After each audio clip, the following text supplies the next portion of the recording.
guys. So we're going to talk about my glider kit that I have behind me. It's a 2013 glider kit built by Freightliner in Chicago. I wanted to give you my experience and show you more or less the maintenance, talk about the maintenance, give you the specs, and talk about my experience owning it. Was it worth it?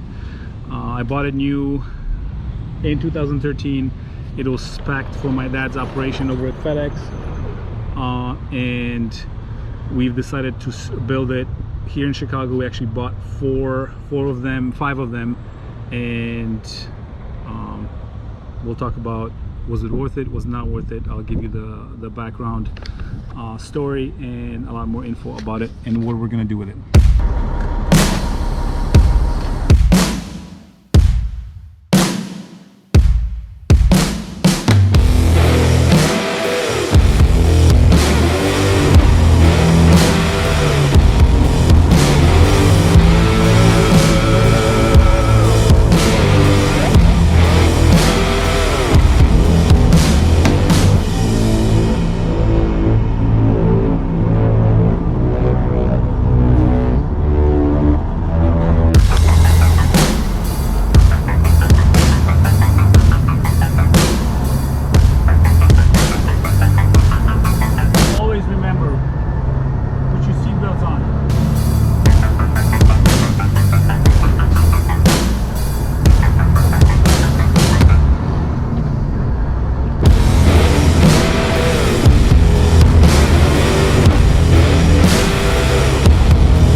Tell you, I got this from new, like I mentioned.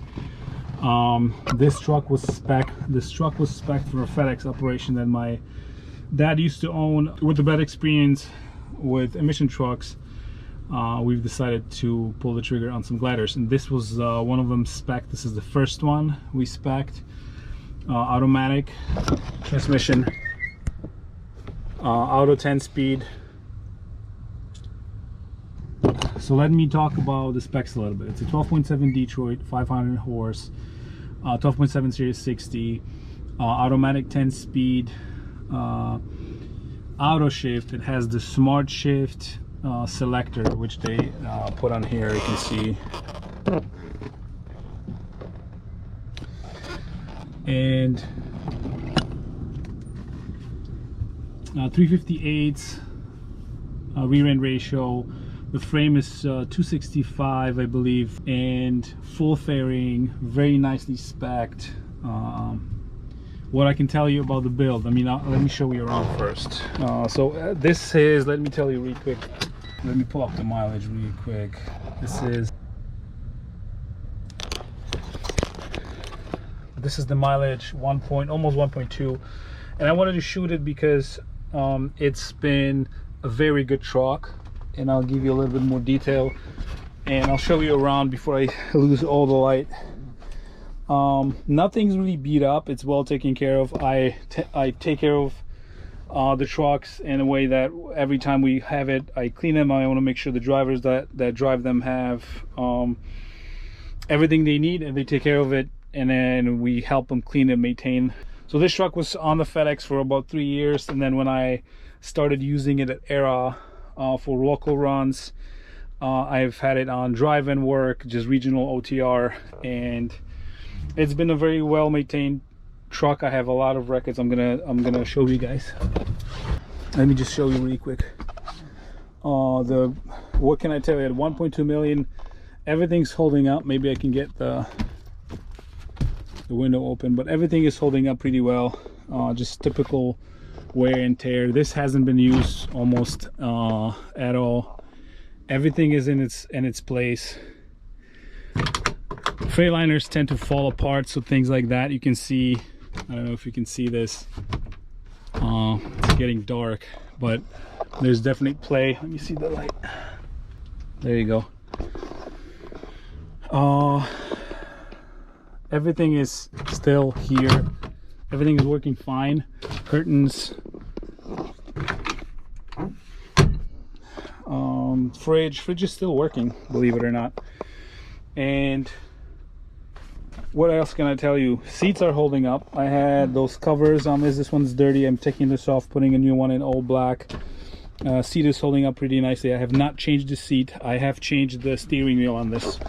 The steering wheel was they looked like it had an airbag, but it didn't. I found this one on Iowa 80 and installed this a few years ago. So it's been quite.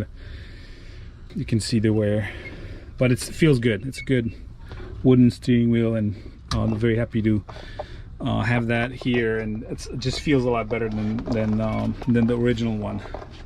What else? Layout, typical Coronado. I don't know if you guys can see. This is nothing special. This is the main gauge at Freightliner uses. It's a pretty common setup. You just scroll through right here. Weird, you have to go all the way here, but air gauges, fuel gauges, and what else? Typical Freightliner layout right here. Nothing crazy. Johnson bar. That's it. What I can tell you, let me show you around real quick here. So as you can see, I moved the batteries at some point to the bag. We had them moved, actually. They were under there. They came when they were building it. They were coming here, but we wanted to have it moved here to the back for just better protection in general. And it worked out perfectly. It's a lot drier here, and never had any issues with that location. What else can I tell you? Cab's holding pretty well. I just put new airbags on it. As you can see, shocks need to be changed, but the airbags were swapped. The leveling valve needs to be swapped, but that's minor things. I actually, you can see what I did. It's been when I actually brought it from the dealer. I took a caulking gun and I sealed it, just because we had a previous experience with some of them leaking on the rooftop, and I just for sleeping at night, I just did everything. I didn't want any cracks on none of the sleeper, like right here.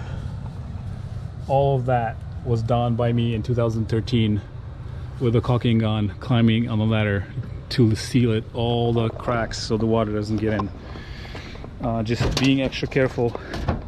The rear axle, the rear drive axle, a little rusty. As you can see, it's peeling a little bit, and overall no leaks, nothing bad. It's been sitting for a little bit, to be honest with you. We've been using it as a spare truck here and there, especially for OTR. There was a jackknife at some point here. This was still 2015 jackknife in winter, really bad winter in Iowa. There's a storage over there. What else? Another storage, and then just typical. This is peeling off. This is one of my 3 Coronados, and they all peel the same way. See you, Zeke. Carlos left. I'll lock up. I'll lock up everything. Okay, good. Thank you. Go home. That's typical. I'm not sure about the price on these. I never had to swap it, but new bumper. I put a new bumper on it and build a custom net here, because the plastic ones you can still put your foot in here, and the plastic one is, oh, there you go. Hold on.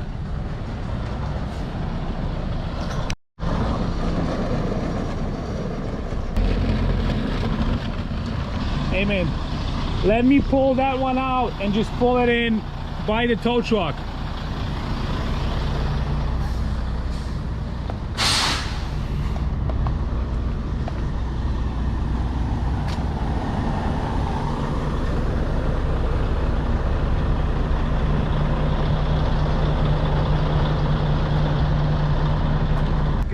Yeah, you look beautiful.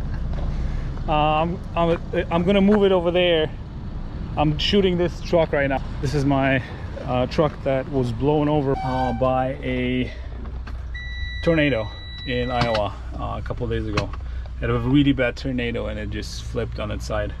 The driver stopped, slowed down to about 10, had an empty on him and just flipped to the side.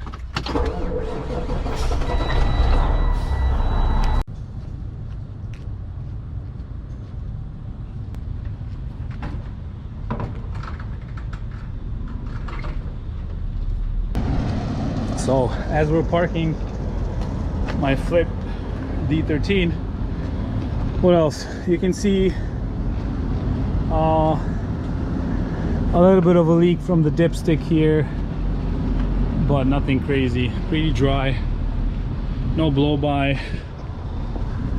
Radiator has been replaced within I think at least year and a half, 2 years. Gearbox is leaking a little bit, but that's minor things. Let me show you the brakes in the back, and I'll talk about maintenance a little bit more. The back is good. 2007 that's a 2007 Coronado with 14 liter, or 2008 I think.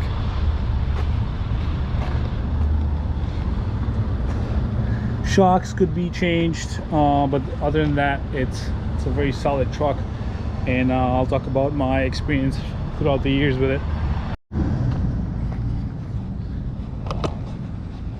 So let me tell you what I did in this truck. First, I remember the #1 issue that sticks to my head before I look at the records was the transmission harness. That was the #1 thing.